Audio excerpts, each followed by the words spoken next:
இது மிகவும் முக்கியமான காலத்துக்குரிய கேள்வி. என்னுடைய நண்பர்கள் அங்கிருந்து எனக்கு தகவல் தந்து கொண்டிருக்கிறார்கள்.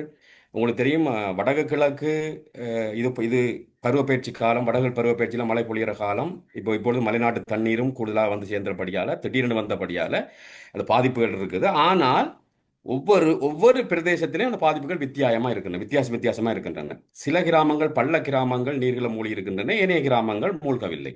அவை பாதிக்கப்படாத மக்கள் உண்மையிலேயே ஒரு உணர்வு ரீதியாக தங்களுடைய சகோதரர்களுக்கெல்லாம் உதவி செய்ய முன்வருகிறார்கள். பலர் உணவு கொடுக்க முன்வருகிறார்கள். ஆனால் இப்பொழுது எழுற பிரச்சனை என்று சொன்னால், சில வேளைகள் உணவு அதிகமாக வருகின்றது, வீண் விரயம் செய்யப்படுகின்றது. முன்னுக்குள்ள கிராமங்களுக்கு வழங்கப்படுதே ஒழிய இன்னும் தேவையான மக்களுக்கு அந்த விஷயங்கள் போய் சேரவில்லை. இந்த ஒருங்கிணைப்பு வந்து குறைவாக இருக்கின்றது. இவ்வாறான குற்றச்சாட்டுகள் என்றை விட குறைபாடுகள் வந்து கொண்டிருக்கின்றன. மன்னாரை பொறுத்தளவிலே நான் சில இடங்களின் பெயர்களை நான் குறிப்பிடுகிறேன். ஆத்திமோட்டை, கற்கடந்தகுளம், பண்ணவெட்டுவான், கட்டையடம்பன், பிச்சைக்குளம், சுண்டிக்குழி, பன்னாட்டி போன்ற கிராமங்கள் நீர்களை மூழ்கி இருக்கின்றன. அதே மாதிரி முல்லைத்தீவை பொறுத்தளவில் வசந்தமடம், முள்ளிவாக்கால், வலையமடம் மிக மோசமாக பாதிப்புக்குள்ளாக இருக்கின்ற கிராமங்களை சொல்லலாம்.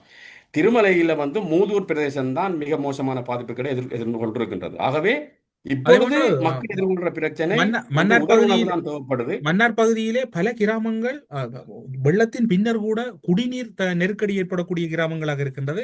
அது அதனோடு இன்னும் ஒரு விடயம் கூறப்படுகிறது பேராசிரியர் அவர்களே. மாந்தை மேற்கு பிரதேசத்திலே தேத்தாவடி, கூராய், நானாட்டான் போன்ற பகுதிகளிலே கற்கடந்தகுளம், இசைமாலை தாழ்வு, தம்பளைக்குளம், கட்டையடம்பன், மல்வத்தோயாவின் நீர் என்பது மன்னாரினுடைய கனதியான பகுதிகளுக்குள் இறங்கி இருக்கிறது.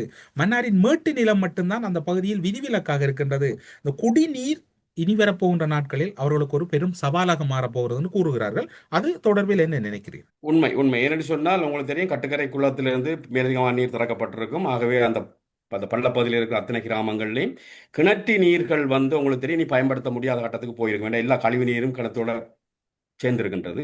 இப்படி வெள்ளத்தால் பாதிக்கப்பட்ட அத்தனை கிராமங்களிலும் தொற்று நோய் எல்லாம் பரவக்கூடிய வாய்ப்பு இருக்கின்றது. மற்றது போக்குவரத்து தான் இப்போ பிரச்சனையா இருக்கின்றது. இப்போ நீங்கள் பரந்தன் சந்தியிலிருந்து முல்லைத்தீவுக்கு போகும் பாதை வந்து புளியம்பொக்கணைக்கு அங்கே உள்ள பாலம் உடைந்ததால் அது அந்த தடைப்பட்டுள்ளது. அவை 2 பேருந்துகளில் தான் மக்கள் மாறி மாறி பயணம் செய்கிறார்கள். சில யாழ்ப்பாணத்திலிருந்து முல்லைத்தீவு போக வேண்டியவர்கள் மாங்குளம் வந்து ஒட்டிச்சுட்டான் ஊடாக போவதாகவும் நான் அறிகிறேன். ஆக இப்பொழுது முதலாவது தேவை அந்த வீதிகளை புறமைப்பது. திருகோணமலை, கிண்ணியா, மூதூர் வீதியும் வந்து உடைப்படுத்தி இப்பொழுது அது உடனடியாக அதை செப்பனிடும் பணிகள் தொடர்ந்து இடம்பெறுகின்றன.